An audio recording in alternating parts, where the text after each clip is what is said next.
আসসালামু আলাইকুম রহমতুল্লাহ। এই যে দেখতেছেন লেন, এই লেনে আপনার আমি যদি আমার জুতাটা রাখি এতটুকু ফাঁকা।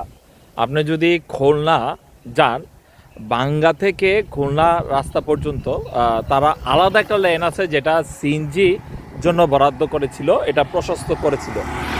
তার মানে একটা বড় দুইটা গাড়ি আসা যাওয়া করতে পারবে, কোনো সমস্যা হবে না।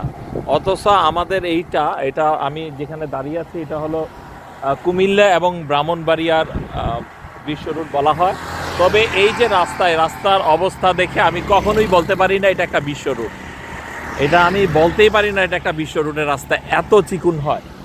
তো কুমিল্লা, আমি জানি যে কুমিল্লা যদি আপনাকে ইমপ্রুভ করতে চায় তাহলে অবশ্যই এই রাস্তাটা বড় করতে হবে। যদিও আমি কেন জানি না যে এই রাস্তাটা বাংলাদেশের কয়েকটা ব্যস্ততম রাস্তার ভিতরে এই রাস্তাটা একটা আছে, যেখানে প্রতিনিয়ত হাজার হাজার গাড়ি প্রত্যেক দিন আসা যাওয়া করে। তো এটা খুবই একটা এটা ব্যস্ত একটা রাস্তা। প্রচুর আপনারা দেখতেছেন গাড়ি আসা যাওয়া করতেছে, প্রচুর গাড়ি। তবে এই রাস্তাটা প্রশস্ত করা অবশ্যই দরকার, অবশ্যই দরকার।